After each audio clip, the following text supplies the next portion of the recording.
Bom dia a todos, sejam bem-vindos. Vou aguardar só um pouquinho para dar um pouquinho de tempo para o pessoal acessar. A gente se conectou agora.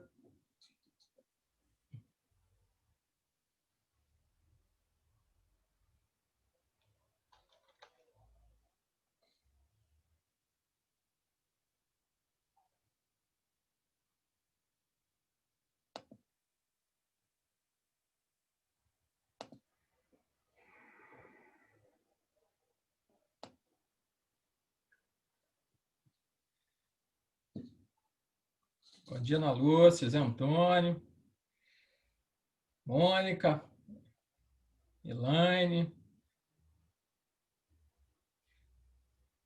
Daqui a pouco não dá para acompanhar, porque a velocidade de entrada é maior do que minha capacidade de dar boas-vindas individuais. Então, aqueles que eu não citar, já me desculpo antecipadamente, porque a velocidade vai aumentando. Fala, Jack! Jack entrando. Jack é o nome carinhoso, professor George Jackson.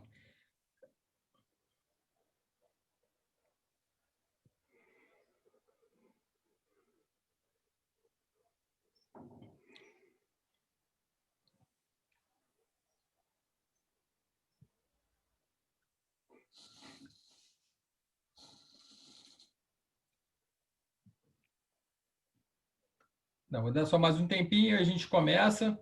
Vocês já podem ver na tela aí o professor Marcos Narras. Daqui a pouco eu vou fazer a apresentação formal e passar aí a palavra para ele poder nos agraciar aí com a contribuição, experiência dele nesse nosso cenário aí da educação física, da promoção de saúde. Bom, deixa eu então me apresentando de qualquer maneira. Eu sou o professor Luiz Ernesto, faço parte da comissão de gestão do CREF 1, e nós estamos nesse processo, na segunda jornada de capacitação online, que foi idealizada por essa comissão em função, inclusive, do próprio cenário do Covid, que nos afastou do convívio presencial. Então, a gente teve que, como todos nós, como todos vocês, a gente teve que buscar estratégias para continuar aí engajado nesse processo da nossa atuação. Nós fizemos uma primeira jornada com muito sucesso e criamos a segunda jornada, que já iniciou, ainda não encerrou, não encerra hoje, a gente tem outras apresentações. Então, eu vou, em respeito a vocês que já entraram, o horário que estava marcado, então eu vou iniciar. Então, eu queria dar mais uma vez as boas-vindas a todos vocês que estão aqui. Sei que o horário não é um horário para nós, né? Muitos profissionais nesse horário estão ganhando dinheiro, né? Estão lá dando suas aulas nos ambientes públicos e nos privados, então é um horário nobre, sobretudo para o final de semana, mas não tem horário melhor, né? Não tem horário bom. Qualquer um vai comprometer alguém. Então, eu já antecipo dizer que, a partir do dia 28, todas essas apresentações vão estar disponíveis no site do CREF, da jornada, e vocês vão poder acessar. Quem não teve oportunidade de se inscrever não pôde ver, ou os amigos de vocês, outros profissionais que não tiveram oportunidade de se inscrever, por alguma situação, eles vão poder ter acesso a todas essas informações a partir do dia 28, tá? Quando encerrar toda a jornada. Bom, então, eu queria começar falando aqui. Nós temos, na verdade, são 220 pessoas que foram inscritas, profissionais inscritos. Nós estamos agora, nesse momento, com 80 profissionais participando online conosco.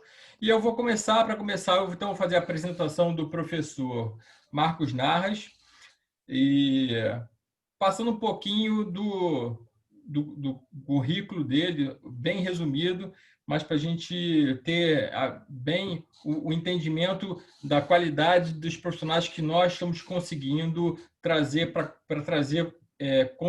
compartilhar conhecimento conosco. Então, o professor Marcos Narras tem mais de 30 anos na área de educação física, coordenando cursos de pós-graduação e graduação da Universidade Federal de Santa Catarina.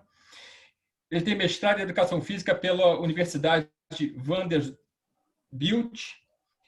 Ele também é doutor em Educação Física pela Universidade do Sul da Califórnia. Tem mais de 150 artigos científicos publicados. Também ele fez estágio em pós-doutorado pela Universidade do Arizona, nos Estados Unidos, também Carolina do Sul. E tem vários destaques, outros destaques, e qual um deles que eu acho que vale a pena citar é o livro editado, publicado, falando sobre atividade física, saúde e qualidade de vida. Ele vai fazer menção, muitos dos conteúdos aqui, eu acredito que vão estar mencionados a partir dessa literatura. É uma literatura que, para quem quer trabalhar com foco em promoção de saúde, ou mesmo que quer entender, é uma literatura que eu recomendo, porque ele agrega muito a nossa formação e entendimento dessa visão de saúde. Bom, então, a partir dessa apresentação, nós vamos começar então a palestra, que está aí já na apresentação, primeiro slide, novos cenários para a educação física na promoção de saúde. Professor Marcos Narras, mais uma vez, muito obrigado pela aceitação do convite, já antecipo esse agradecimento e passo para você, então, a palavra. Eu vou deixar meu vídeo desconectado para deixar a imagem concentrada no professor Marcos. E vou estar aqui por trás acompanhando o chat. Qualquer pergunta que vocês queiram fazer, façam pelo chat, que no final da apresentação eu vou selecionar as perguntas e faço ao professor Marcos Narras para poder ter essa interação. Ok? Professor, um bom dia, uma boa apresentação e um bom dia para todos.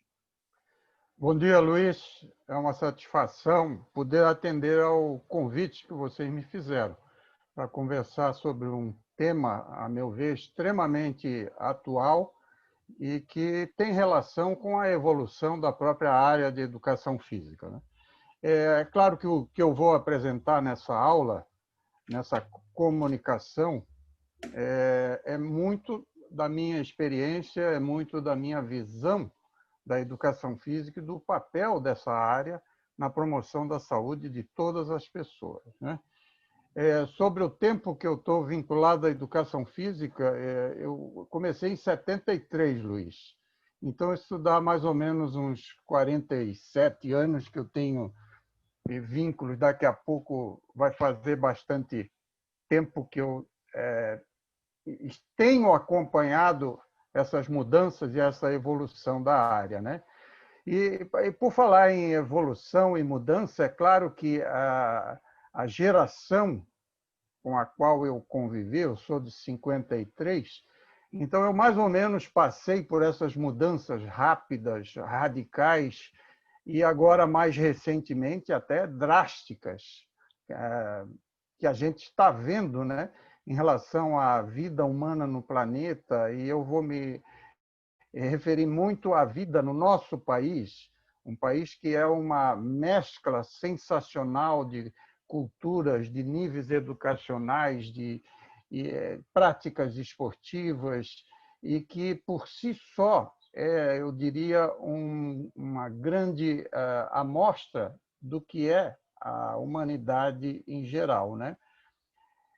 A gente fala muito na mudança agora do Covid, mas 500 anos antes de Cristo, esse estudioso e filósofo Heráclito já deixou escrito uma coisa muito interessante, né? Ele dizia: a mudança é a única constante no universo. E não é diferente. Só que em determinados momentos a mudança é rápida demais, como é o caso agora do aparecimento da Covid-19 a partir da infecção do coronavírus de forma generalizada e global, né? Eu costumo referir agora ao século XXI como uma versão 21.2, em função dessa alteração drástica no modo de vida das pessoas em todo o planeta, né? Afetando principalmente aquelas que têm menos recursos e maior vulnerabilidade social e dificuldade de atenção em termos de saúde pública, né? As mudanças em relação à nossa espécie, elas não são novidades. Os estudiosos da evolução colocam que nós estamos no planeta há mais ou menos 2 milhões de anos.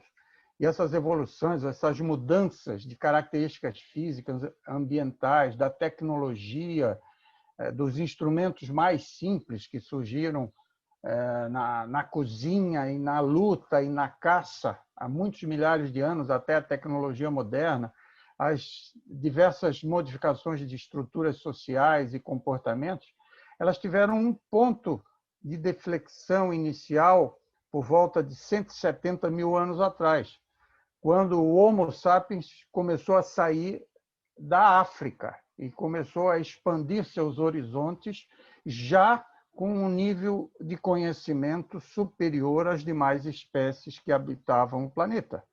E tudo isso veio acontecendo num ritmo extremamente lento, que era paralelo à evolução biológica das pessoas. As mudanças ambientais, climáticas, etc., vinham mais ou menos no mesmo ritmo que as mudanças biológicas, de características físicas, de inteligência, etc. Né?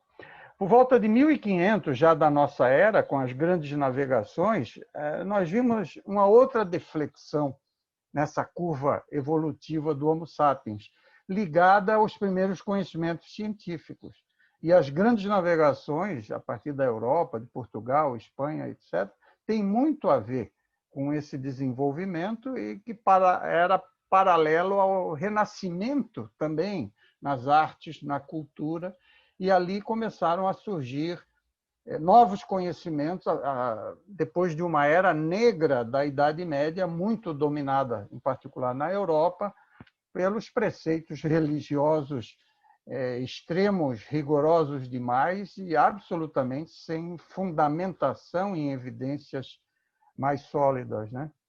E depois nós vimos uma grande mudança na vida humana e na vida no planeta a partir da Segunda Guerra Mundial, quando nós passamos a ter o poder de destruir o próprio planeta, né? Com a era nuclear.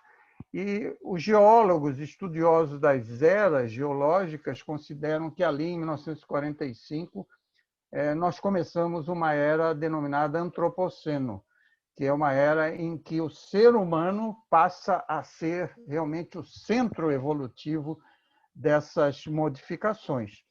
E isso vem com mudanças radicais, rápidas, extremas e cada vez mais rápidas na área da tecnologia. Aí eu destaco a internet, o smartphone, a inteligência artificial. E eu costumo dizer que a internet foi o processo mais importante da evolução humana. Nada se compara a essa possibilidade de transferência de dados e comunicação que a internet proporcionou. E como produto, eu destaco o smartphone, que tem as qualidades e características dos computadores, dos GPS, das máquinas fotográficas, de tudo, sensores de movimento. Tudo que você imaginar hoje está num smartphone moderno. Então, a internet e o smartphone representam, a meu ver, respectivamente, o processo e o produto mais marcantes na evolução humana ao longo de 2 milhões de anos. Até agora. Não se sabe o que vem aí ano que vem, daqui a 5 anos, daqui a 10 anos. Mas, ao mesmo tempo, nós vimos, nesses 75 anos, mudanças ambientais que, em geral, ocorreram para piorar a condição de vida no planeta, para destruição de mata, para queimadas, como nós estamos vendo agora, as consequências do efeito estufa, a poluição, que já vem de algumas décadas, tanto no ar quanto nas águas, etc. E tal. E na área de comportamentos, nós vimos que o consumo desenfreado passou a ser uma característica fundamental da vida, principalmente nos ambientes urbanos. E nós estamos nos tornando uma espécie eminentemente urbana já há um século. E o Brasil é um dos 5 países do planeta com maior concentração urbana, apesar da grande área que a gente tem disponível para habitação, vida, etc. E a comunicação, sem dúvida, foi um elemento fundamental nessas mudanças de comportamento humano. Eu diria que isso começou com as viagens internacionais em avião a jato, que permitem que pessoas, armas, bagagens, vírus e bactérias passem de um continente para o outro em questão de 10, 12, 15 horas. Isso é algo realmente extremamente importante no rol de modificações que a gente viu nesses 75 anos passados, né? E uma característica aí já mais recente, associada ao desenvolvimento do computador, inicialmente da televisão, depois do computador e dos smartphones, do telefone celular em geral, o tempo sentado, que passou a ser uma característica humana muito relacionada a fatores negativos de saúde, né? Então, além de um novo contexto mundial, nessas 7 décadas, nós vimos surgirem novos determinantes de saúde e qualidade de vida que foram marcantes, muito centrados esses determinantes nos riscos para doenças crônico-degenerativas ou doenças crônicas não transmissíveis, que passou a ser o centro de preocupação da saúde pública mundial e da Organização Mundial da Saúde. Só em algumas décadas, a partir dos anos 80, com a AIDS e mais recentemente em países como o Brasil, com o ressurgimento de tuberculose, de dengue, de zika e etc. E agora com a Covid, nós vimos esses determinantes passarem a ser também muito ligados a doenças infecto-contagiosas, como eram no passado. Nós estamos vendo uma revolução na questão de promoção da saúde e de atenção, em geral, na saúde pública, né? Então, se nós já conhecíamos essa influência de determinantes genéticos, ambientais e comportamentais na saúde e qualidade de vida de todas as pessoas, mais recentemente nós vimos reforçadas as influências dos determinantes ambientais e do estilo de vida. E isso num contexto onde as pessoas, em geral, têm que equilibrar, harmonizar os indicadores de saúde nessa relação trabalho, vida familiar e lazer. Particularmente agora, durante o isolamento físico, o ficar em casa da Covid, a família passou a ganhar destaque nessas questões, porque muitas das atribuições e funções de trabalho passaram para o ambiente familiar. E muitas das questões do lazer, antes externo, também passaram a ser muito vinculados ao lazer familiar, ao ambiente doméstico, né? E essas mudanças, sem dúvida, estão afetando a saúde física, mental, a percepção de bem-estar de todas as pessoas, das crianças aos idosos, né? Então, atualmente, no planeta e no Brasil também, nós somos muitos. A notícia boa é que nesse século agora, no século XXI, o Brasil, antes de 2040, já deve atingir a sua população máxima. Nós vamos ficar por volta de 240 milhões de habitantes e, a partir dali, reduzir o número de habitantes no Brasil, a menos que tenhamos migrações em massa que podem acontecer, como estão acontecendo na Europa, né? E no planeta, por volta de 2065, 2070, nós vamos atingir 9,8 bilhões de habitantes e a tendência no planeta como um todo, com algumas exceções, será também de estabilidade populacional e de redução.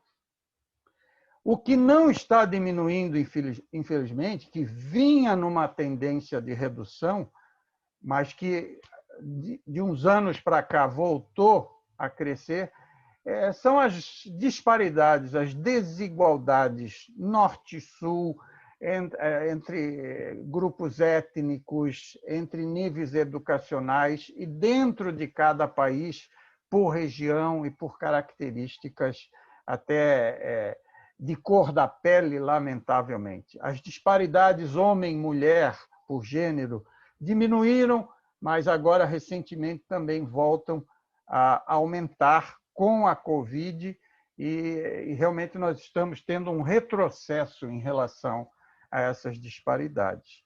O processo de envelhecimento populacional particularmente com a redução da mortalidade infantil e dos melhores recursos médicos a partir da envelhecência, que é essa fase de meia-idade e passou a receber essa denominação, fez com que a proporção de pessoas com mais de 60 anos fosse aumentando significativamente. No início, nos países mais desenvolvidos, e agora também em países como o Brasil. Nós vemos que, se em 2010 a nossa pirâmide etária tinha essa forma, um grande volume, grande número de pessoas até 40 anos de idade, daqui a pouco, daqui a uma década, nós já vamos ver a forma piramidal mudando para uma forma mais de barril. E em 2050, nós vamos ter mais de 30% da população brasileira com 60 anos ou mais.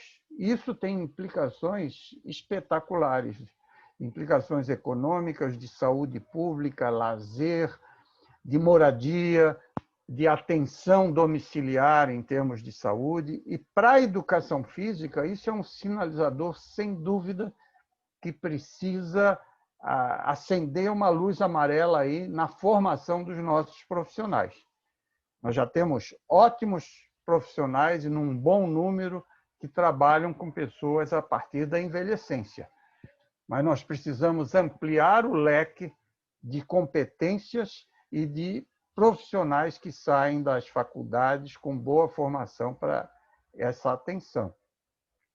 Além disso, nós também, particularmente no Brasil, estamos comendo muito e comendo mal, ou comendo mal e, como nós estamos vendo agora na Covid, aumentar a proporção da população paupérrima e com déficit calórico e alimentar geral. Então, são essas modificações dos últimos 30 anos que fizeram crescer muito o nível de obesos na nossa população. Um em cada adulto no Brasil, um em cada 5 adultos no Brasil hoje tem um IMC igual ou superior a 30. São dados do Vigitel. Isso é algo que a educação física tem muito a contribuir, muito a fazer também nesse aspecto.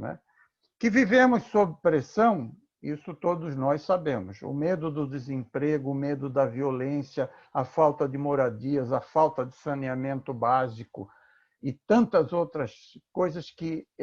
a falta de escolas de qualidade para os nossos filhos, netos, etc., isso nos coloca numa situação de pressão constante. Como eu mencionei antes, nós vivemos numa sociedade que senta demais. E já há evidências de que se você, ao longo do tempo que fica acordado, você senta mais de 50% desse tempo, você está aumentando teu risco para doenças metabólicas, cardiovasculares e, inclusive, para mortalidade por todas as causas, como diversos estudos internacionais têm mostrado. Então, hoje, isso aqui é uma figura representativa da relação entre tempo sentado e atividade física moderada vigorosa, que é aquele nível de atividade física que parece mais associado a benefícios para a saúde em geral e para a redução de mortalidade por doenças crônicas não transmissíveis. Então, há uma linha mais ou menos como um J invertido, que mostra assim, se você senta menos ao longo do tempo acordado e você se mexe mais ao longo desse período, as tuas chances de mortalidade precoce e de morbidade por doenças cardiovasculares e metabólicas é significativamente reduzida. Então, a educação física tem que incorporar essas coisas, e nós vamos falar mais sobre isso daqui a pouco. Essas mudanças foram tão significativas que, a partir de 2010, foi proposta uma divisão na própria fisiologia que estuda o ser humano. Então, nós temos uma fisiologia hoje que se preocupa em saber o que acontece com o nosso corpo quando nós estamos dormindo ou quando nós estamos num comportamento sedentário, sentado, mesmo que trabalhando ou assistindo um filme, ou lendo um livro, ou olhando o celular. E as diferenças que existem daquela fisiologia do exercício tradicional, que se preocupava em conhecer as modificações no nosso organismo em função da atividade física em níveis leves, moderados ou vigorosos, né? Somos também uma ameaça ao planeta. Eu costumo dizer que nós podemos destruir o planeta de maneira aguda e intensa, com meia dúzia de bombas nucleares, uma guerra nuclear, põe em risco o planeta como um todo, a vida no planeta como um todo. Ou nós podemos destruir o planeta, como, lamentavelmente, a população da maioria dos países está fazendo, que é homeopaticamente, com o efeito estufa, com as queimadas, com a destruição de espécies, com a poluição da água e do ar, e assim por diante. E, por último, vivemos, é claro, uma pandemia que tem provocado problemas de saúde e um impacto econômico sem precedentes, como sugere esse autor belga, um estudioso do comportamento humano, né? Então, nós estamos vendo agora, em 7, 8 meses, modificações que a gente não esperava ver numa vida inteira. E nós temos que saber lidar com isso, né? Alguns autores começam a falar de lições que a crise da Covid começam a trazer para a saúde pública no século 21.2, como eu me refiro, né? Primeiro, doenças infecciosas voltaram a representar uma ameaça significativa para a saúde pública. A saúde pública estava meio que relaxando, porque não tinha mais tuberculose, nós estávamos controlando as doenças infecciosas mais tradicionais e que provocavam mortalidade precoce em muitas doenças pelo planeta. A saúde humana não é um fator isolado. Economia, saúde, desemprego, problemas mentais e de relacionamento, isso tudo está num pacote só e tem que ser assim considerado. E outra coisa que tem muito a ver com a educação física é que a promoção da saúde não deve esperar que a coisa aconteça. Nós devemos nos preparar para poder responder com rapidez. Devemos nos preparar inclui educação física escolar de qualidade, oferta e oportunidade para um estilo de vida ativo e saudável, alimentos saudáveis de baixo custo, uma cultura para permear a população como um todo, uma cultura promotora de estilos de vida ativos e que valorize a solidariedade entre pessoas e comunidades. Tudo que a gente vê agora de desobediência civil em relação às normas sanitárias tem muito a ver com a inexistência de uma cultura no Brasil promotora de bem-estar comum. Isso existe em alguns países, não existe, lamentavelmente, no Brasil. E para criarmos essa cultura, isso começa na família e na escola. Educação é o processo inicial de tudo isso. A boa notícia é que as principais aspirações humanas permanecem. A qualidade de vida, com todas essas outras composições que eu menciono nesse slide, ela continua sendo do maior interesse. As pessoas querem viver bem, elas querem ser felizes, elas querem ter boa saúde, vida longa. E sobre vida longa, nós temos hoje conhecimento e informação das características comuns que essas pessoas que vivem em determinados locais do planeta têm e que têm que nos ensinar a trabalhar a promoção da saúde visando uma vida mais autônoma e mais longa, por que não dizer, dentro dos limites que a espécie estabelece. Tem um trabalho que já vem de uns 15, talvez 20 anos, denominado de Blue Zones, que a maioria de vocês já ouviu falar, que é uma proposta da National Geographic Society e em parceria com a Universidade de Minnesota, e que viu que no planeta, já de algum tempo, existem 5 locais, 5 regiões, grandes comunidades ou pequenas comunidades, que têm características de longevidade ativa, de longevidade autônoma e saudável, onde o número de centenários que ainda planta, cozinha e se desloca autonomamente é muito grande. E aí vocês estão vendo quais são essas 5 regiões que foram estudadas com profundidade, do Japão, a Grécia, a Itália, aqui na Costa Rica,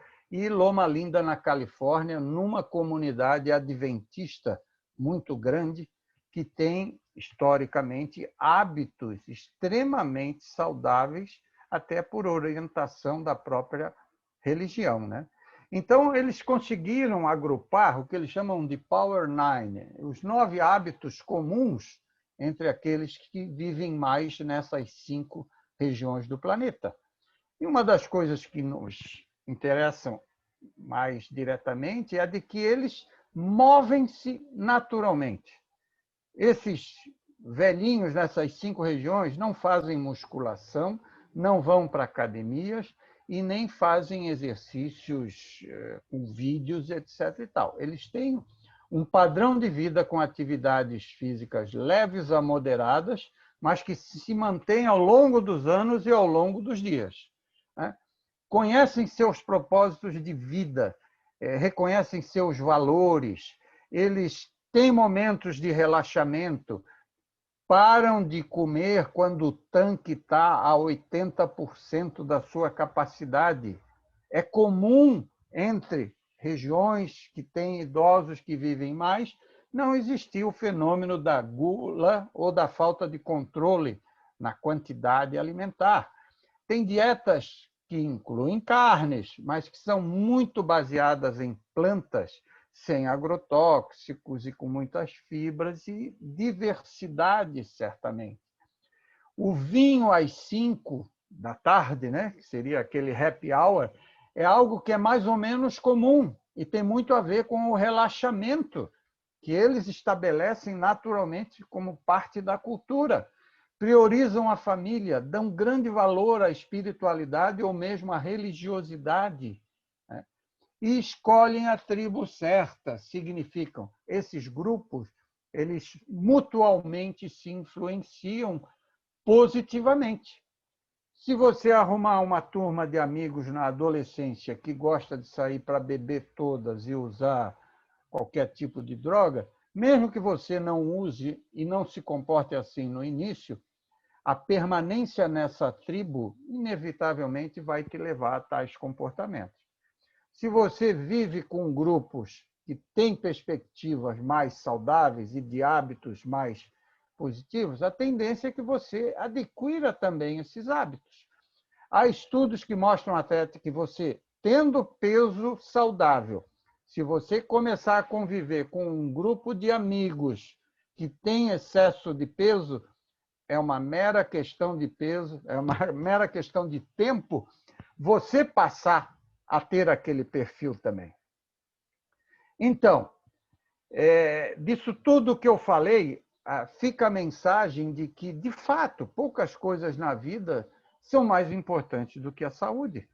Mas a ciência e a observação em estudos como esses do Blue Zones têm mostrado que poucas coisas são tão essenciais para a saúde e o bem-estar como uma combinação de um estilo de vida ativo e um ambiente saudável.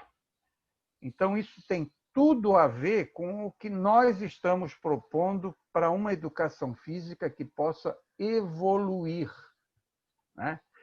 Se nós conhecemos esses determinantes de saúde e vida longa, eu quero conversar um pouquinho com vocês. Então, qual é a dificuldade? Qual é o problema? E o que a educação física tem a ver com isso? Eu acho que o Luiz quer fazer alguma colocação para a gente comentar. Isso, professor. Eu fiz alguns registros aqui para comentar, que eu acho que são muito relevantes, né, quando a gente fala de saúde, né? Uma das coisas é a questão de você. Nós profissionais temos, quando a gente pensa em promoção de saúde, em longevidade produtiva, envelhecimento, que é uma tendência, a gente não pode apenas estar conectado com a questão da visão física, da dimensão física e social, que basicamente é o que hoje a gente preza, né? A questão da questão da visão dos componentes físicos do corpo, a questão social dos relacionamentos, mas tem outros ambientes que a gente precisa entender do nosso aluno para a gente poder contribuir na visão de promoção de saúde, a questão da visão espiritual, do propósito, questão ocupacional, e está relacionada à questão financeira, à geração de renda. Hoje, o desemprego ela afeta a saúde das pessoas, a questão é emocional. Então, a dimensão, quando a gente fala de uma dimensão de promoção de saúde, a visão que a gente precisa ter dos nossos alunos, ela é muito mais ampliada. Aquela ficha inicial que a gente avalia do nosso aluno, apenas pegando os dimensões de perimetria, percentual de gordura, o objetivo, ela tem que ser ampliada. Essa entrevista inicial tem que ser muito mais ampliada para a gente poder contribuir. Eu assim estou dando um outro dimensão do que você falou de outra forma. A questão do idoso, a longevidade produtiva, ela depende de uma educação física escolar ela é orientada para o movimento e não para o desporto, para o fundamento desportivo. A gente tem que estimular a criança a se movimentar, a ter vida ativa. Senão, o que a gente vê muito, eu acho que isso não mudou, que a gente fica muito naqueles planejamentos escolar de trabalhar com o desporto, e acontece que aquelas que não têm a vocação, a aptidão, acabam ficando de fora. E vem a educação física como uma coisa ruim, exclusiva, e você acaba criando essa crença nessa criança que vira um adulto sedentário, porque naquele momento que ele tinha que estar sendo estimulado ao movimento e entender aquilo que é importante, acaba ele criando uma cultura de afastamento ainda mais da atividade física associada à tecnologia, que leva ele para uma zona de sedentarismo ainda maior. Não à toa que os adolescentes hoje, 71%, estão com problemas aí de saúde de sedentarismo, pelos indicadores da OMS. Outra coisa importante que eu queria comentar, a questão da evolução. Antes, o nosso sistema de saúde era focado para trabalhar com doenças agudas, infecto-contagiosas, que você tomava um remedinho lá, tinha uma prescrição, daqui a uma semana estava bom. Depois vieram as vacinas que resolveram, depois você passou por uma mudança de estilo de vida que o problema de comportamento impacta nas doenças crônicas não transmissíveis. Se é crônica, ela permanece. Então, isso começou a comprometer o sistema de saúde, que não conseguiu lidar com isso, porque não trabalhou em cima dos fatores de risco, onde nós, profissionais de educação física, temos a atividade física como um remédio para esse processo. E, por fim, agora nós temos uma mistura, uma potencialização, que você tinha doença crônica cada vez maior, pelos indicadores que a gente vê, associado a novas doenças agudas que só potencializaram e criaram um problemaço de saúde pública, que a gente não sabe onde vai parar. Então, a gente está realmente num cenário de mudança do século 21.2 complicado. E a gente realmente precisa ter uma ação diferenciada, nós como profissionais, de entender melhor esse contexto, cenário de saúde, para agir de forma mais preventiva e evitar trabalhar isso no final depois que as questões estão instaladas.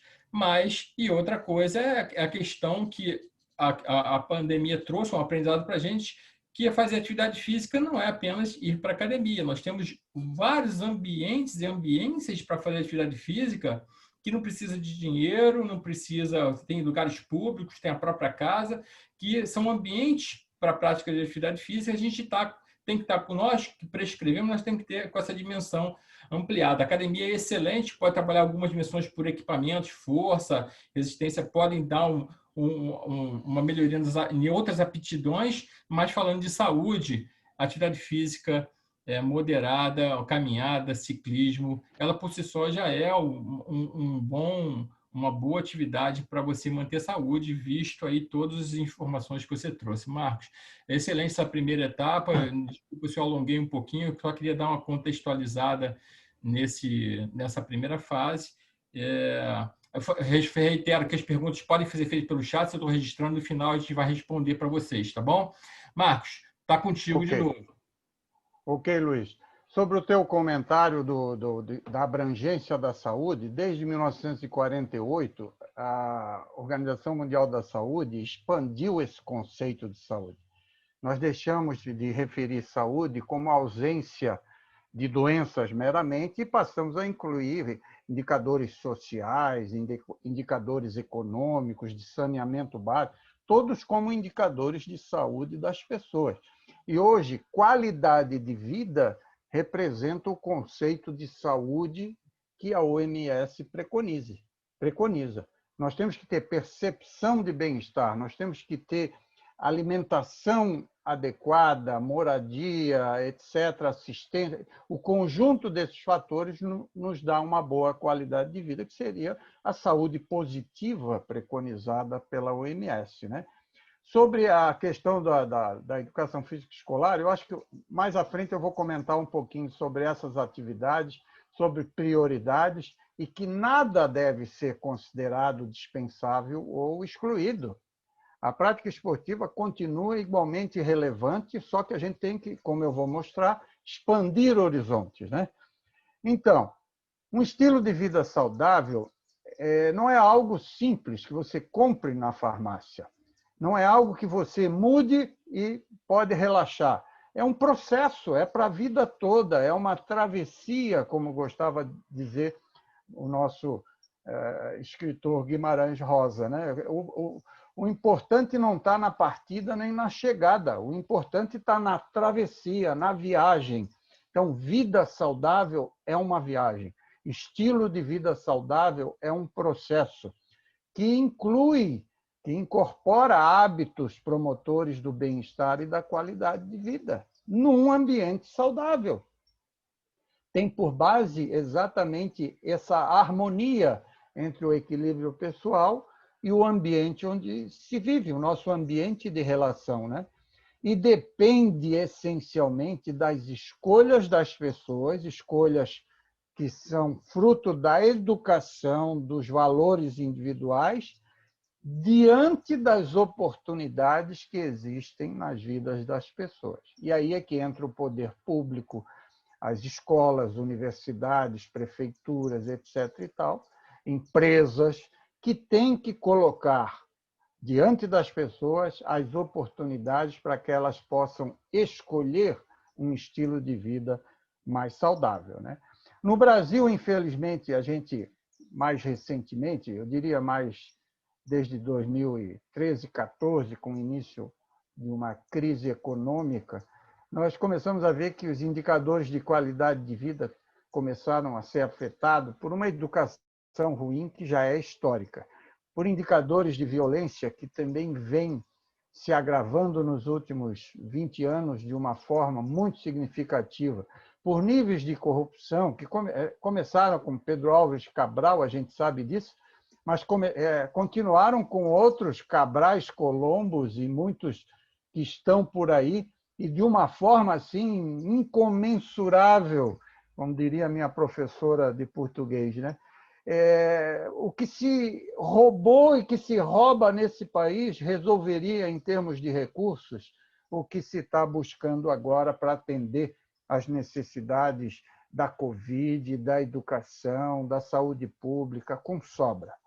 E nós vemos esse quadro agravar com o desemprego e com, certamente, a pandemia na qual nós estamos vivendo, né? Então, a educação física. De um modo similar, aqui eu usei um gráfico até parecido com aquele da evolução do Homo sapiens. A educação física no Brasil veio mudando com poucas evoluções até mais ou menos nos anos 70. O que aconteceu aí nos anos 70?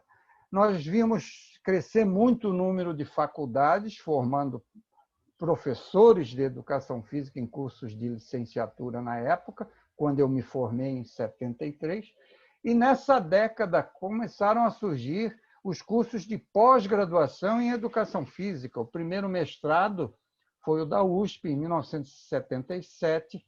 Nessa época, eu estava saindo para fazer o meu mestrado também no exterior, com um grupo com bolsas do Ministério da Educação, da CAPES, né?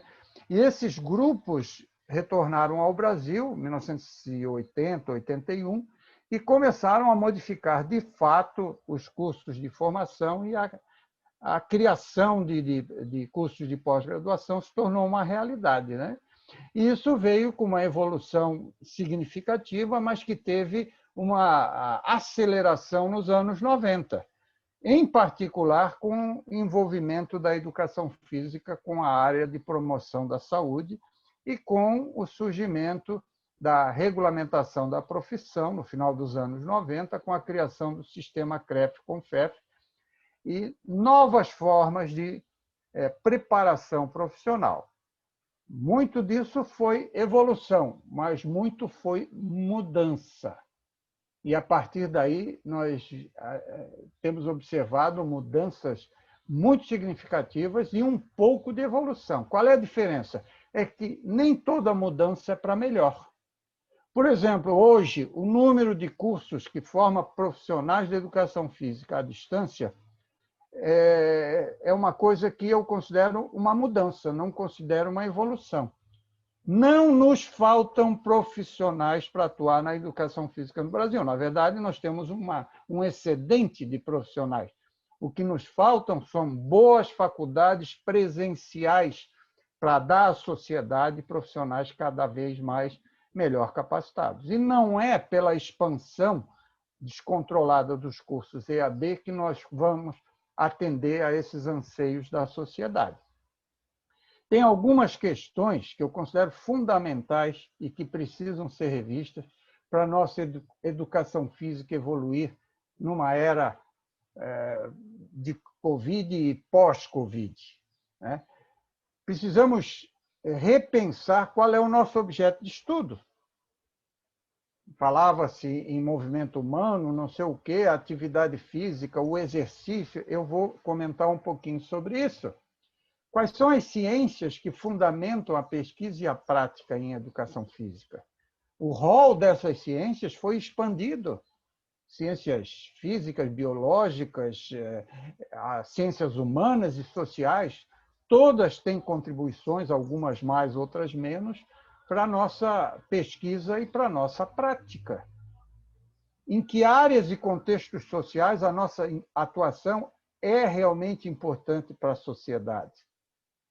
Se acabasse a educação física como um todo, quais os contextos sociais, quais as áreas, quais os grupos populacionais sentiriam mais a nossa falta, né?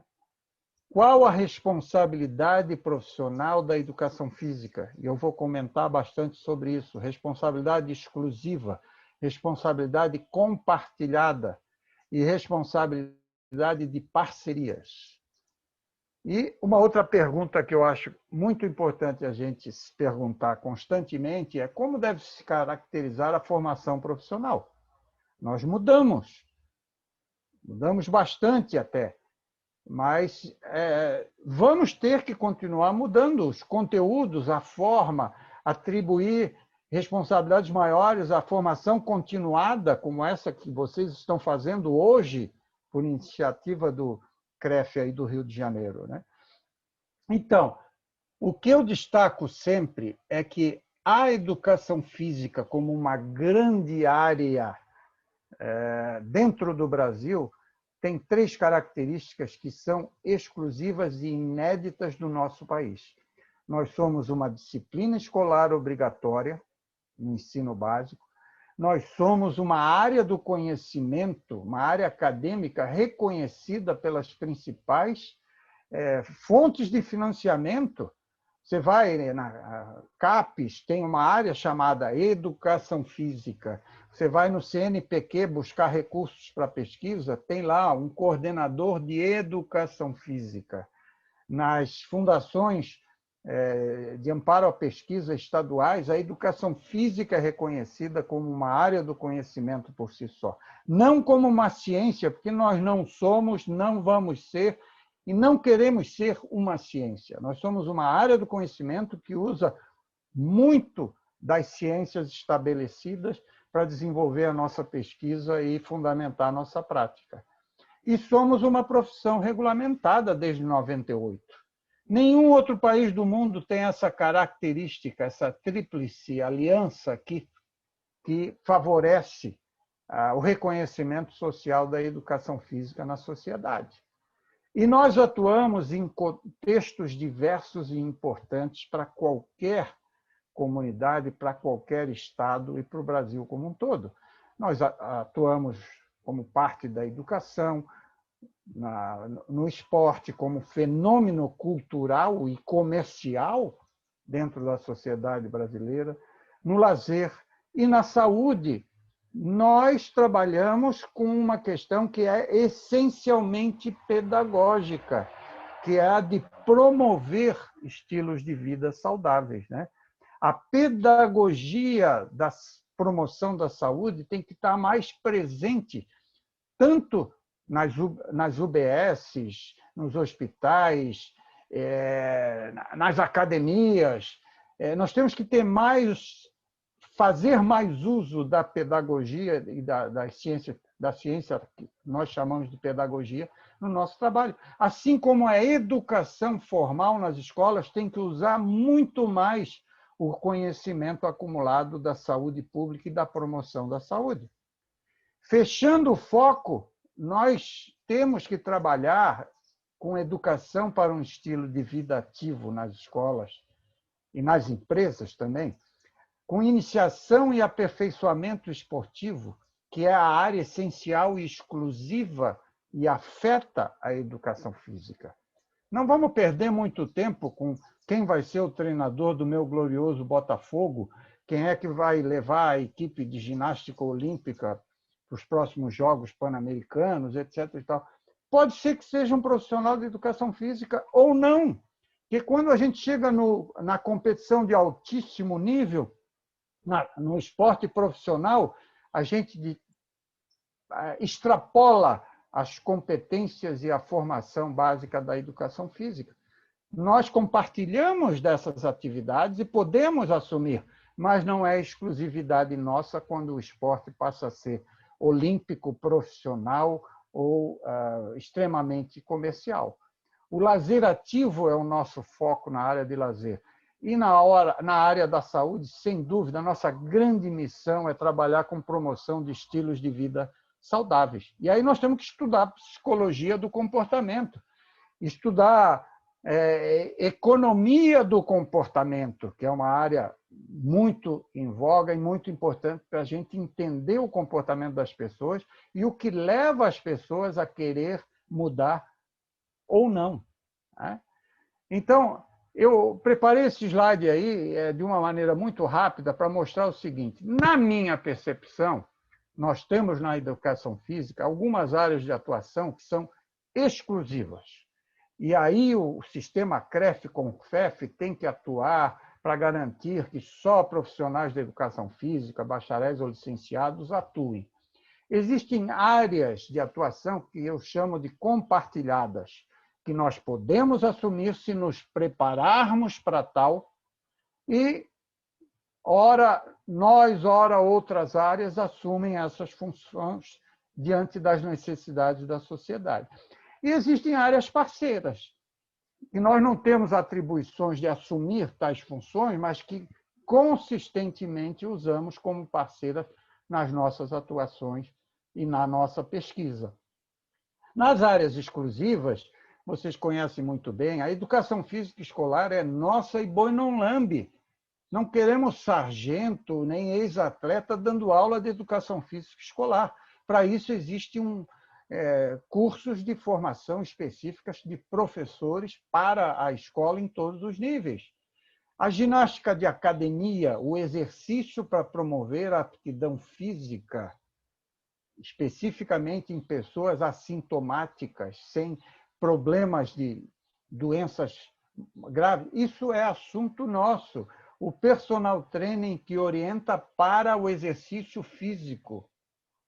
A iniciação e aperfeiçoamento esportivo, como eu mencionei, a preparação física em todos os níveis. Aí, dentro do esporte olímpico e profissional, a parte de preparação física, de desenvolvimento da aptidão física de atletas, isso é nossa responsabilidade exclusiva. A prática de esportes adaptados, a promoção de estilos de vida ativos e muitas outras, algumas outras talvez que a gente pudesse listar como exclusivas. E na parte de compartilhadas, eu cito a gestão esportiva, recreação e lazer. Nós podemos trabalhar com recreação e lazer, mas não é coisa exclusiva nossa. Treinamento esportivo de alta competição e profissional. Reabilitação cardíaca, podemos trabalhar também, como a fisioterapia, como a medicina, como a outras áreas, a psicologia, etc. O Pilates não é propriedade da educação física. A dança não é propriedade nem área de atuação exclusiva da educação física. As artes marciais, eu diria a mesma coisa. Ótimo se um treinador de jiu-jitsu ou de judô for formado em educação física, mas nós não podemos exigir que algumas manifestações culturais que envolvem movimento e atividade física sejam de nossa propriedade. Nós temos que ganhar competência e ganhar espaço na sociedade para ocupar esses locais. O coaching em saúde, a área de gerontologia, todo profissional da educação física pode ser um gerontólogo, mas nem todo gerontólogo precisa ter formação de educação física. A ginástica laboral no ambiente de trabalho, nós temos um papel importantíssimo aqui, mas o fisioterapeuta também tem quando a LEA, a DORT estão estabelecidas como doença ocupacional.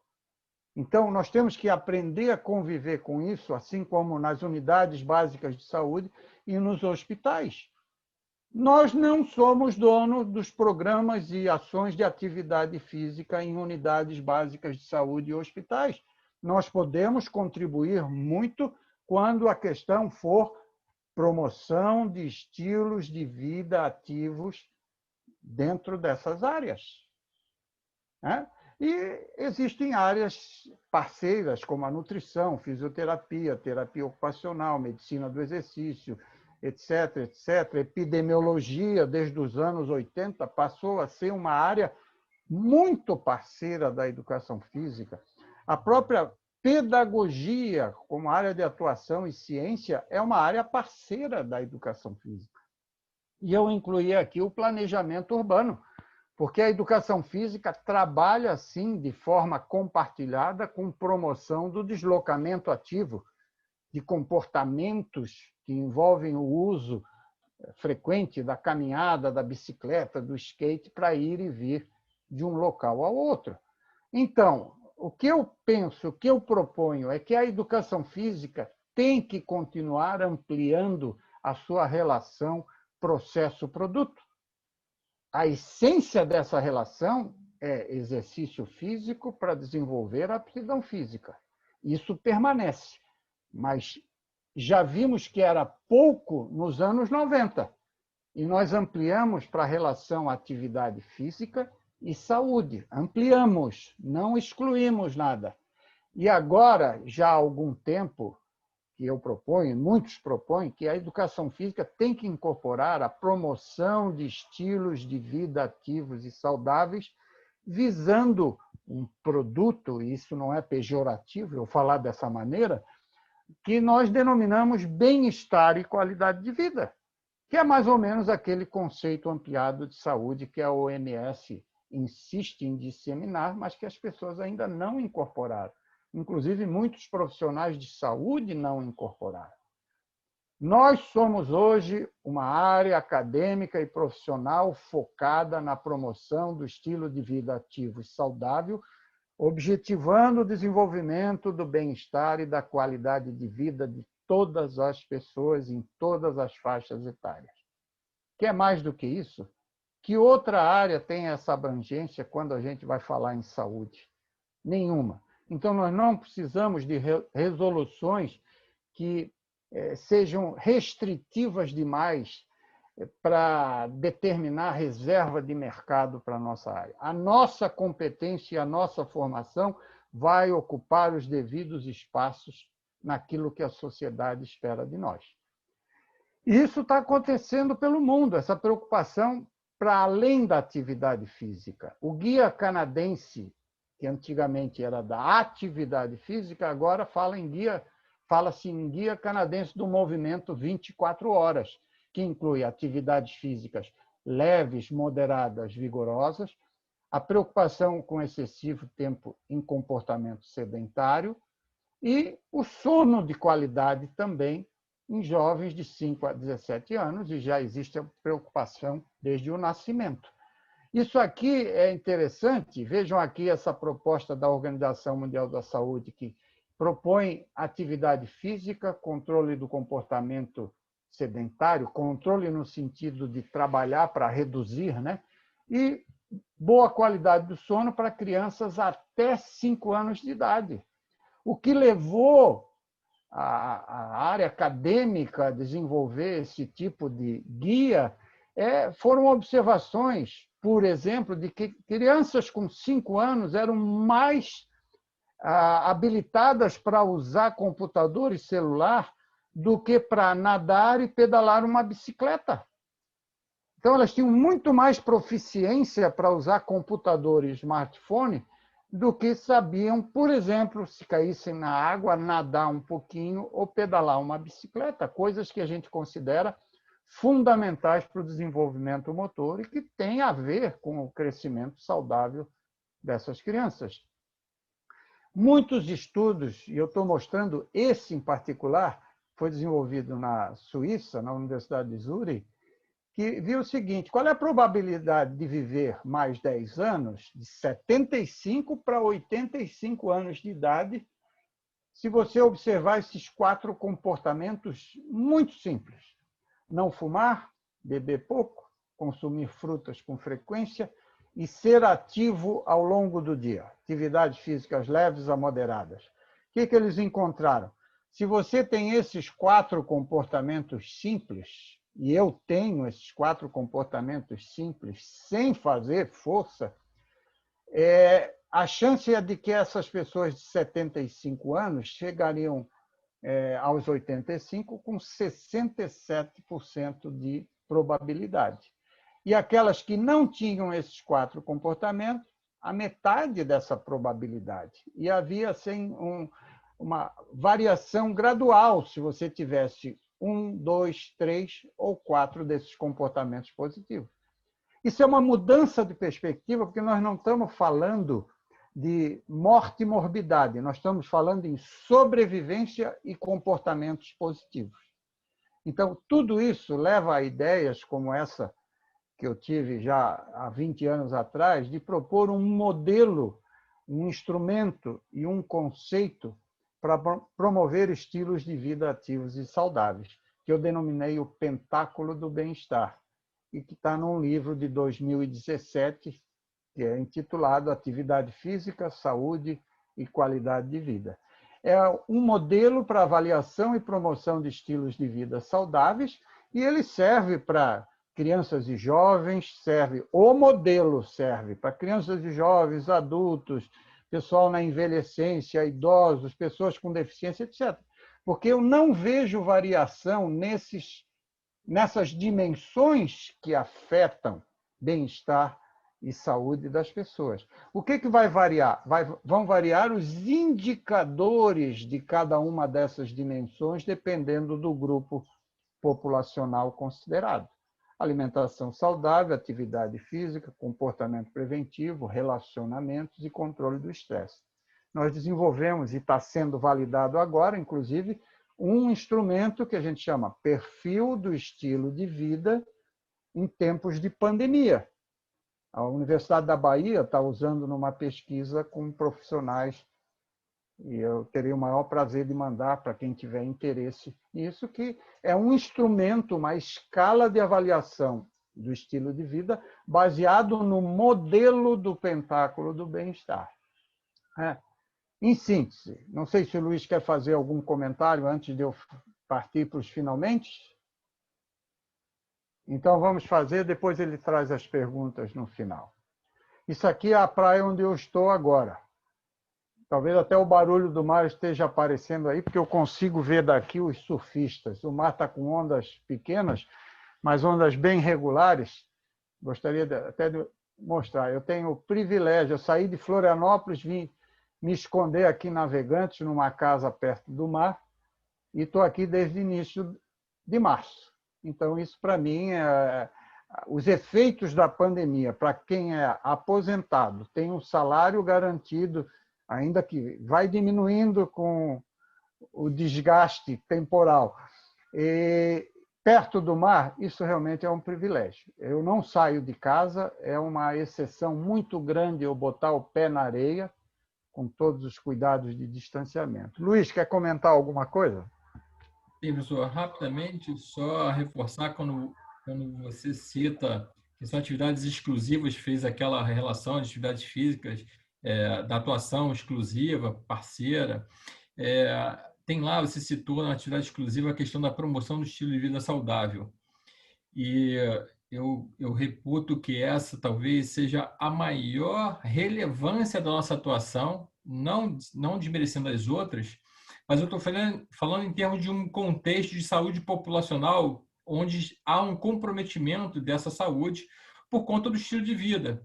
Então, eu vejo que é nessa atuação exclusiva do profissional de educação física a maior oportunidade do profissional de educação física ser valorizado, reconhecido e entregar valor para a sociedade. Só que nós não temos isso na formação de base da graduação, isso com destaque, onde deveria ter destaque, né? Ela não é uma formação de base, ela é uma formação por vocação pessoal de gostar dessa linha de atuação ou por especialização, quando isso deveria ser a base da formação do profissional de educação física e as demais, talvez, especialização.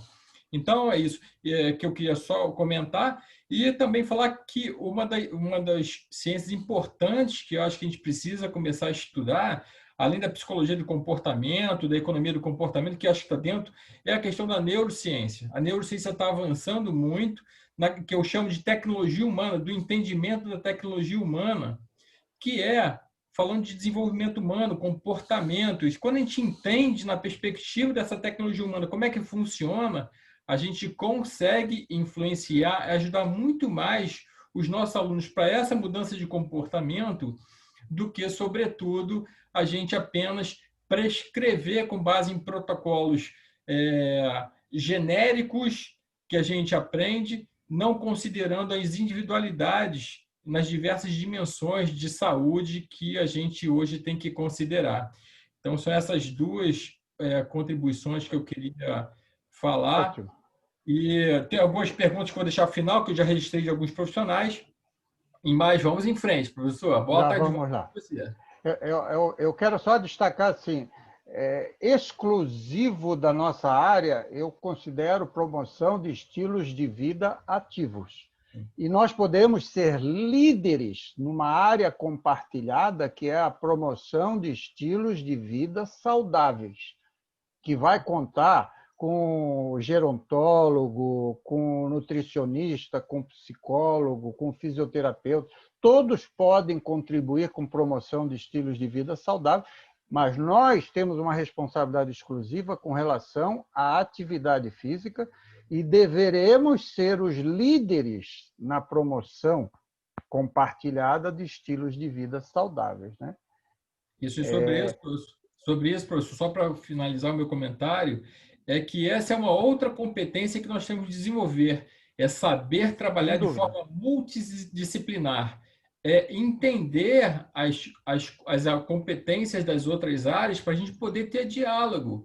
Não é ser especialista naquilo, mas você tem que ter discurso, tem que ter conversa para saber como é que você, nesse ambiente multiprofissional, como é que você se posiciona, como é que você inicia um diálogo, como é que você cria uma relação de conversa técnica nas diversas competências. Eu acho que também esse é um processo de desenvolvimento que a gente precisa passar. Sem dúvida. Aí a gente volta à questão da competência e nós podemos conversar mais sobre isso aí. Então, agora, em 2020, olhando tudo que foi planejado, programado e visto para daqui a uma década, você tem que realmente repensar e as chances de você se manter muito otimista, as chances são pequenas. A tendência é que você fique um pouco pessimista. Atualmente, os dados para o futuro não são muito positivos, mas eles tendem realmente a melhorar, mas não vão ser aqueles que, por exemplo, os Objetivos de Desenvolvimento Sustentável da ONU colocaram lá, os 17 principais, coisas importantíssimas. Se metade dos países procurasse realmente trabalhar no sentido de promovê-los e atingir as metas estabelecidas em cada objetivo, nós teríamos, sem dúvida, em 2030, um mundo muito melhor. Mas, mesmo antes da pandemia, muitos não se comprometiam. Líderes como o próprio presidente dos Estados Unidos e de outros países pelo planeta não têm o menor compromisso com questões como essas aqui. E, em particular, eu destaco o objetivo número 3, que tem tudo a ver com a educação física e a relação com a promoção da saúde. O objetivo coloca que os governos, em geral, devem assegurar uma vida saudável e promover bem-estar para todos, em todas as idades. Quer dizer, acesso, oportunidades, educação, tratamento quando necessário, menor desigualdade, tudo isso está embutido aí e isso deve ser colocado como parte da missão da educação física também, seja na escola ou nas atividades comunitárias. Em 2008, aí a Organização Mundial da Saúde, não a ONU, lançou um guia, uma proposta global para a promoção da atividade física muito interessante. Você pode baixar isso no site da OMS, em português, em inglês, como quiser. E a mensagem básica é o seguinte: nós temos que trabalhar para ter pessoas mais ativas num mundo mais saudável. Eu adapto isso geralmente e falo assim: nós temos que trabalhar para ter pessoas mais ativas em comunidades mais saudáveis e solidárias. Nós precisamos muito disso no Brasil. A educação física pode contribuir muito, e, em particular, como a OMS destaca aqui, a educação física de qualidade e o ambiente apropriado podem promover atitudes e hábitos que levam a condições de saúde melhores agora e no futuro. Vou repetir a sentença que eu adaptei dessa da OMS. A educação física tem uma grande responsabilidade em promover estilos de vida ativos para comunidades mais saudáveis e solidárias. Então, algumas coisas nós fazemos sozinhos, mas a maior parte desse trabalho é compartilhado com outras áreas da saúde e mesmo outras áreas de ciências humanas e econômicas, né? Então, o que é uma educação física de qualidade, na minha visão, e de outros autores onde eu me baseio? Primeiro, nos tempos atuais, uma educação física de qualidade não deixa nada de fora. Trabalha com esportes, aptidão física, prepara para academia, prepara para grupos mais idosos, para crianças, etc, etc. Mas tem que ter como foco a promoção de estilos de vida ativos e saudáveis. Em segundo lugar, nós, profissionais, gestores, professores de cursos de formação, precisamos urgentemente mudar atitudes e comportamentos em relação ao nosso papel na sociedade como um todo. Nós temos que nos reciclar antes de querer que os nossos alunos saiam para o mercado de trabalho e refaçam, reciclem, renovem o que lá está estabelecido. Nós temos que repensar o que é uma formação qualificada e continuada. Não vai terminar nos 4 anos de formação, a gente já sabe disso. Nós temos que ampliar as especializações, o acesso à pós-graduação, etc. Mas essa formação qualificada necessariamente passa por uma revisão nos cursos à distância, nos cursos de baixa qualidade, nos cursos que persistem, dando 2 diplomas num período de 4 anos, o que é meramente e realisticamente impossível. Então, nós temos que manter a busca e até a cobrança por registro profissional, e eu já venho fazendo uma sugestão há 15 anos de que nós temos que criar na educação física uma certificação profissional voluntária. Voluntária, repito.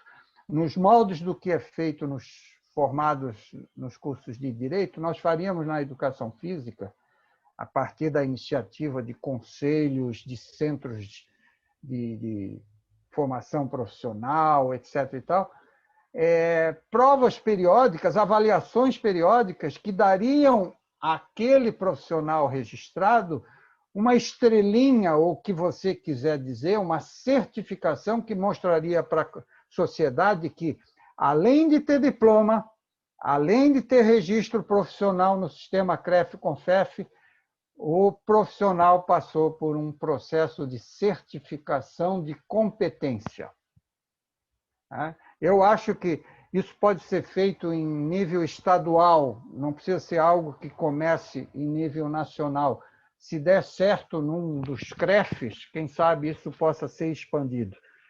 Acho fundamental que se fale em certificação se nós queremos que a competência e a qualidade da formação regulem o mercado de trabalho na área da educação física. Cada vez mais temos que enfatizar que as nossas práticas têm que ser baseadas em evidências.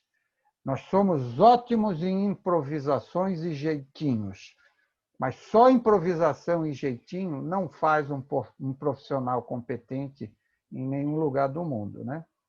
E, por último, nós temos que liderar pelo exemplo. Profissional de educação física não tem que ser um monge, não tem que ser um cara que nunca beba, não tem que ser nada. Mas profissional de educação física tem que ter como uma das características de competência comportamentos que falam de acordo com aquilo que ele propõe que os outros façam. O que nós dizemos e o que nós fazemos tem que ter coerência. Liderar pelo exemplo é isso, é ter comportamento ético, um comportamento coerente com as propostas que nós levamos à sociedade. Que a educação física nesse século 21.2 está mudando e vai mudar, não tem dúvida. Que a tecnologia já está sendo incorporada, não há dúvida. Que muitas disciplinas podem ser realizadas e devem ser realizadas à distância, não há dúvida. Mas nós não podemos basear a formação exclusivamente na tecnologia e no afastamento. Nós não podemos prescindir do relacionamento humano e nas experiências vividas para que a gente tenha bons profissionais. A educação física vai ter que ser reinventada. Já tem gente aqui em Pernambuco, na Universidade Federal Rural, fazendo guia de orientação para a prática de exercícios físicos em casa para alunos do ensino básico. Isso aqui é uma aula de educação física na China, acontecendo com a alunada de máscara, mantendo distância, etc. Nós temos que reinventar a educação física. E eu acho que, às vezes, a necessidade é realmente a mãe e o pai das grandes mudanças positivas e necessárias, como acontece, né? Por último, eu vou deixar uma pergunta para que vocês comecem a pensar e ajudem a responder positivamente. Vamos evoluir depois dessa Covid ou nós vamos simplesmente mudar em função das pressões que a pandemia nos impõe?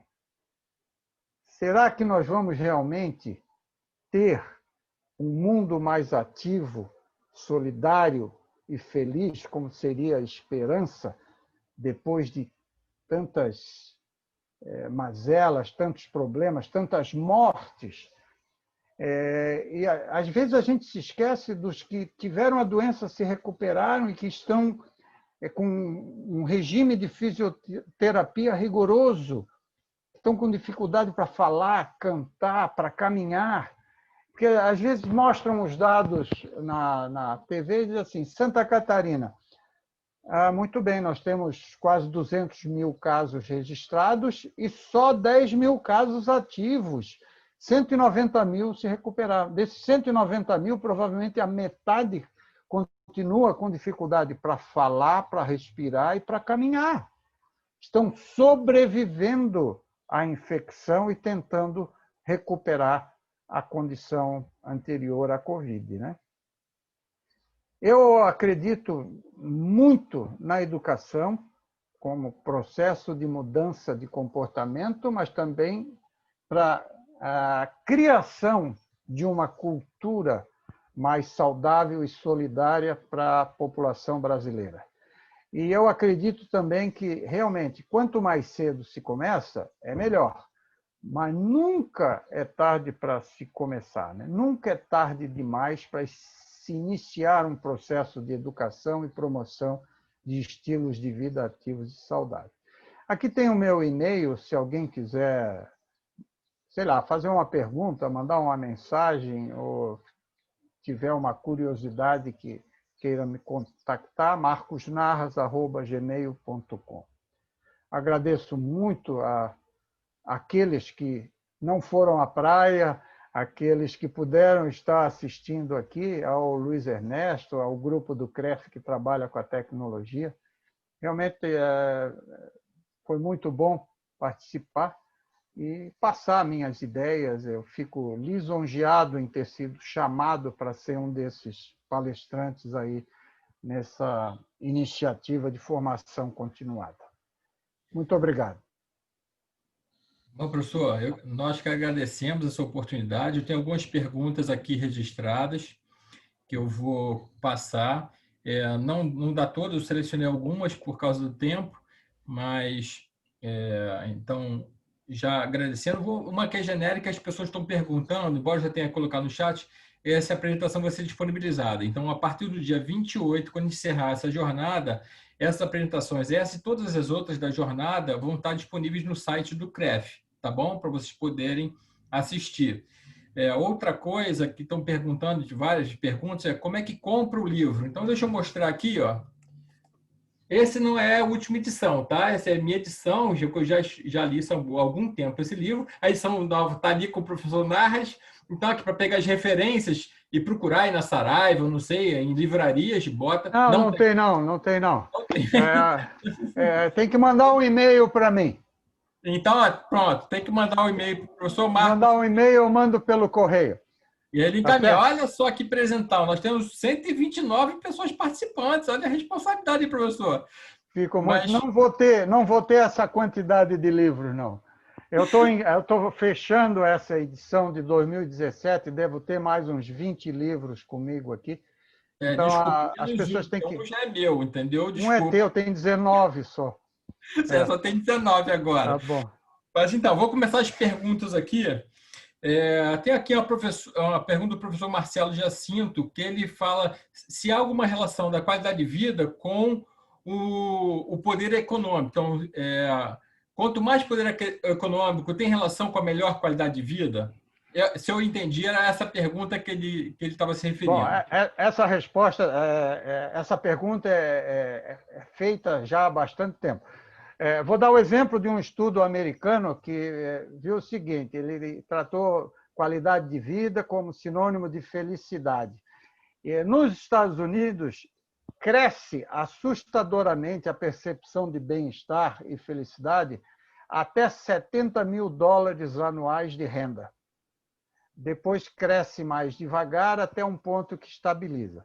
Então, sem dúvida nenhuma, quando você passa de uma condição de sobrevivência para até um nível que te fornece o essencial e alguns luxos pequenos, a relação entre salário, poder aquisitivo e percepção de bem-estar, ela é muito crescente e linear, mas até um certo ponto.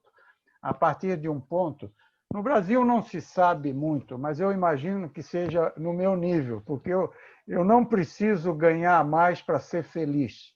Eu tenho meu barco de alumínio, não quero comprar uma lancha. Eu tenho um motor de popa de 15 HP, eu não quero 2 motores de 80 HP. Eu tenho a minha casinha aqui perto da praia e um apartamento, eu não quero ser dono de um condomínio, etc. Então, eu acho que, no meu caso particular, para eu ser mais feliz, eu só precisava de um passe livre para andar de primeira classe nos voos internacionais. O que me falta, porque eu gosto de viajar, e com o meu poder aquisitivo, com o meu salário, eu não consigo viajar de primeira classe, obviamente, por ser professor. Mas existe uma relação de associação até certo ponto, e depois isso não tem grande importância.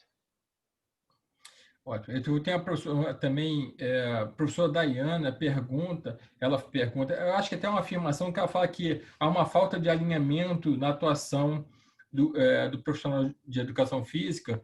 Ela trabalha, se eu entendi, ela trabalha no nível de educação física escolar, que ela trabalha com esse foco de promoção de estilo de vida ativa, mas quando sai desse segmento, ela não vê que há uma continuidade, às vezes, dos profissionais com essa visão. Eu acho que sim, eu acho que, na minha opinião particular, acho que realmente não há esse elemento, porque não há uma formação de base, não é culpa nem do profissional, não há formação de base para esse entendimento provocado aqui, compartilhado pelo professor Marcos Narra, mas queria, professor, que você desse essa contribuição sobre essa afirmação da professora Daiane. Nós já temos hoje no Brasil um grupo significativo, originário de talvez umas 8 ou 10 universidades, que já vem desde os anos 90 trabalhando em parceria com a saúde pública, etc. e tal, e formando mestres, doutores, que depois vão para as suas instituições e repassam ou desenvolvem, criam grupos de pesquisa muito significativos. Nos anos 90, nós começamos a receber, em Florianópolis, na Universidade Federal, professores do Nordeste, do Norte, do interior do Paraná, muitos do Rio Grande do Sul, que vieram ter a formação de mestrado na área que nós chamávamos e chamamos de atividade física relacionada à saúde. Hoje eu posso listar para vocês mais de uma centena de professores que têm grupos de pesquisas nessa temática. Então, eu não tenho dúvidas em dizer que nas últimas 3 décadas, a área que mais se desenvolveu, amadureceu e mais trabalha com evidências na educação física é a área de atividade física relacionada à saúde. Não tem dúvida nenhuma. É só a gente ver o reconhecimento internacional, as publicações internacionais, ver um professor de educação física como meu colega Pedrinho Alau, muito jovem, reitor da Universidade de Pelotas, coordenando estudos sobre Covid no Brasil inteiro. A formação dele é educação física. E como ele, muitos outros, professor Mauro Barros, em Pernambuco, professor Alexandre, trabalhando com pessoas com deficiência em Pelotas, em Porto Alegre, Uruguaiana. Eu fico muito feliz de ver essa ramificação, essa ampliação. Na Bahia tem uma rede de profissionais na Universidade Estadual da Bahia sensacional, que está trabalhando agora com o Pentáculo do Bem-Estar, adaptado para a situação da pandemia e levando aos alunos desses cursos tudo o que está sendo discutido hoje, que está sendo publicado hoje no mundo que trata de atividade física, saúde, estilo de vida saudável, etc. Então, se desenvolveu muito. Então, ainda há muito foco em outras áreas temáticas, mas, sem dúvida, a que mais cresceu foi essa área dentro da educação física.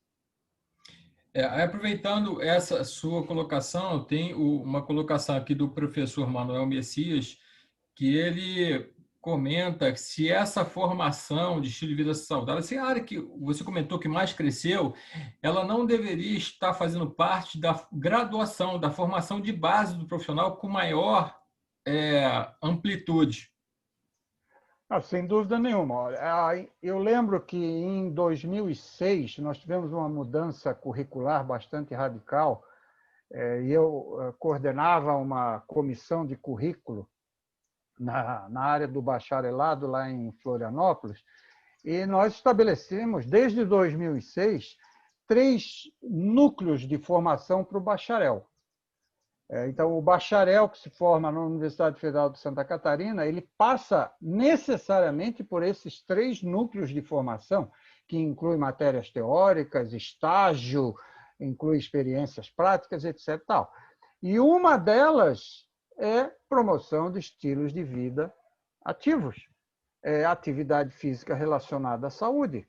Então, ele vai ter lá quase se eu não me engano, era 180 horas de formação nesse núcleo temático. Outro núcleo temático é de esportes.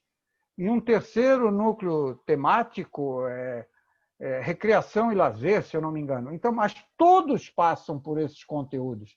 É como se fizessem 3 cursos de especialização lato sensu dentro da própria graduação. Então, os alunos saem com essas possibilidades de atuação a partir do curso inicial, do curso de graduação, né? E eu acho que isso precisa ser feito, sim. Muito bom, professor. Eu tenho aqui o professor também, o Rubens Pereira, falou sobre a resolução 391, mas eu acho que você já fez aquele comentário no seu slide de fala das atividades parceiras, que tem agora um ambiente hospitalar como uma oportunidade, e então não Ah, sei se vale a pena acrescentar o alguma coisa comentário sobre que eu isso. faria é o seguinte: às vezes, a boa intenção de fazer reserva de mercado para a educação física, ela é perniciosa, ela não acaba não frutificando. Nós não temos que nos preocupar muito em fazer reserva de mercado naquelas áreas compartilhadas. Nós temos que garantir o direito de também participar. É diferente a visão. Então, me preocupa muito quando a gente quer fazer na marra reserva de mercado sem competência para isso, porque os cursos de graduação não preparam profissionais para atuar em hospitais. Uhum. Alguns poucos cursos de especialização estão focados para prepará-los. Então, achar que todo profissional graduado em educação física está pronto para trabalhar com tudo aquilo que a nossa resolução lá, bem intencionada, colocou, é desconhecer a realidade dos 1.200, 1.300 cursos de formação que nós temos no Brasil, né?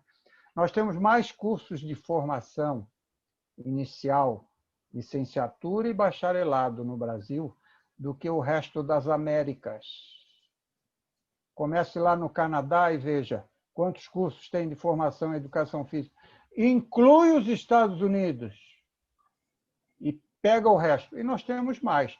Tem 3 áreas de formação no Brasil: a odontologia, o direito e a educação física, que extrapolam qualquer noção de razoabilidade em termos de quantidade.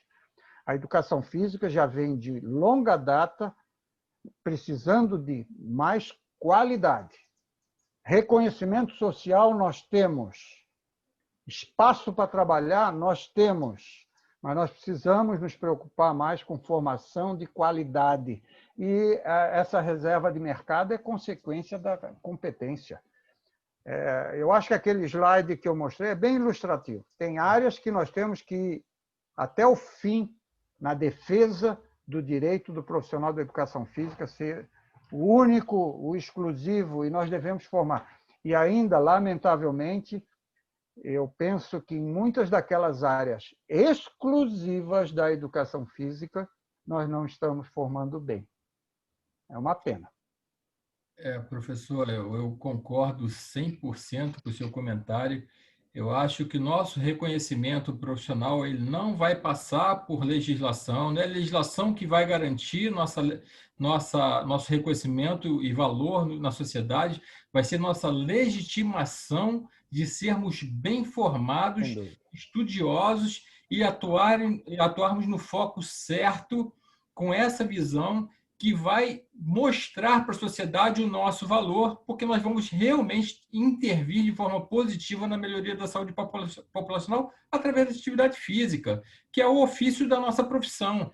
Então, eu concordo plenamente com isso. Eu acho que a gente tem que legitimar, ampliar nossa formação, influenciar as universidades para incluírem isso no currículo de uma forma mais frequente e abrangente, para poder a gente ter profissionais formados. Agora a gente tem um ambiente. Imagina se faz daqui a pouco um concurso público baseado nessa resolução para trabalhar no hospital, e assim, eu acho que não vai conseguir completar as vagas disponíveis por causa, não é por causa da nossa profissional, da nossa formação que não dá essa condição. A gente não está preparado. Eu estou Luiz, generalizando, tá? Desculpa, eu estou generalizando não, pela formação de base, mas eu acho que a gente tem que se legitimar pela nossa atuação e não nós, pela legislação. viu, Luiz, nós temos, eu sei disso, só na Universidade Federal de Santa Catarina eu dei aula há 35 anos.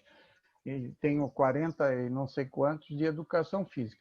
Eu sei que nós temos um sem número de ótimos profissionais, mas não suficientes para ocupar todas essas funções, e até porque nós não temos a legitimidade para ocupar determinadas ações, digamos, dentro do hospital, que estão muito mais propensas a serem de um fisioterapeuta ou de um terapeuta ocupacional ou de um psicólogo.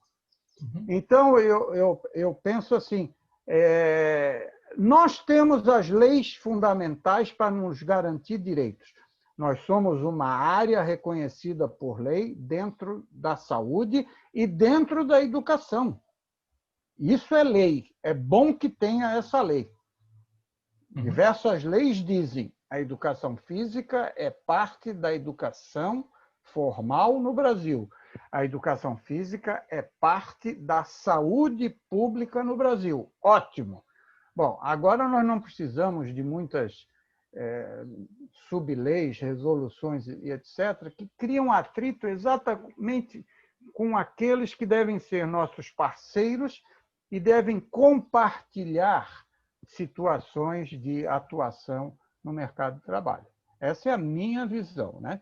Pela experiência. E eu já fui conselheiro do CREF também, aqui em Santa Catarina, e participei de bastante iniciativas de valorização profissional, que foi sempre um tema da minha área, né? Da minha perspectiva profissional. Bom, a gente vai ter que encerrar, tem várias perguntas aqui, mas assim, não tem tempo para isso. Depois, offline, a gente tenta resolver e responder para vocês com a ajuda da Natasha. Eu queria, antes de terminar, mais uma vez agradecer ao professor Marcos Narras por essa brilhante exposição e reflexão, porque eu acho que a mudança começa por uma grande reflexão. Acho que você trouxe grandes elementos, muitos elementos para a nossa reflexão, de evolução e não de mudança, sair do efeito mudança para o efeito evolução, como você citou. Eu queria aproveitar e dizer que a jornada não acabou. Hoje, às 15 horas, tem uma nova jornada, que eu acho que também vai ser muito legal.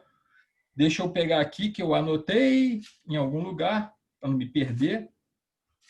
Vamos lá. Então, a jornada hoje, das 15 horas, é sobre lesão do atleta de esportes de alto rendimento, né? O papel do profissional de educação física na equipe multiprofissional. Então, hoje, às 15 horas, ela vai ser mediada pelo profissional Bruno Rodrigues, da Comissão de Gestão do CREF, e vai ser exposta o conteúdo pelo professor Luiz Antônio e o professor André Leta.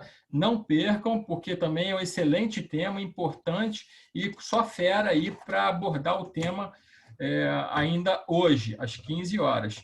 E queria também fazer agradecimento àquelas pessoas ocultas que fazem acontecer, mas aqui não estão na telinha. Eu queria, então, agradecer muito ao professor Ciro, que é o professor também da Comissão de Gestão do CREF1, que é o coordenador deste projeto e faz isso com muita competência.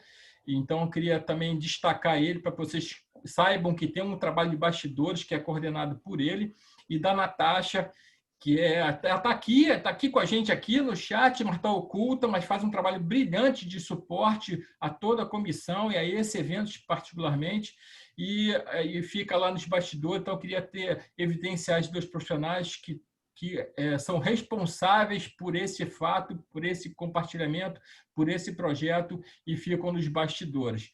Mais uma vez, agradeço a todos que participaram, profissionais. Estamos juntos nesse desafio de evoluir, nesse processo de mudança. Agradecer a toda a comissão e a diretoria do Conselho por essa iniciativa. O Conselho do Rio é um conselho que ele vem lutando no nível de política pública para a valorização do profissional de educação física, sobretudo nessa questão da visão de saúde.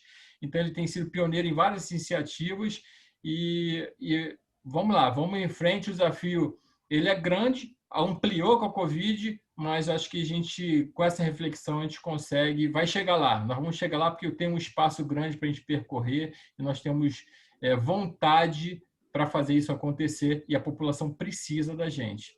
Professor, um bom final de semana, muito obrigado.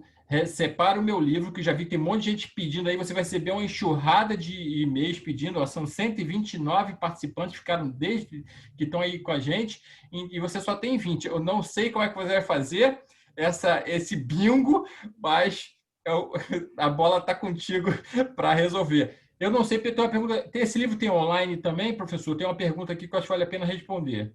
Existe versão Não, por online? enquanto não. Por enquanto não tem. Tá Não bom. tem. No futuro eu vou ver uma nova edição, alguma coisa, eu penso em colocá-lo online, mas por enquanto eu sou da época do mimeógrafo.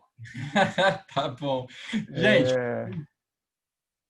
gente, Natasha, Tchau. professor, um grande abraço, bom final de semana para todos. E lembrem, 15 horas com uma nova palestra aí sobre lesões no esporte de alto rendimento. Um grande abraço e espero que vocês tenham gostado. Tchau.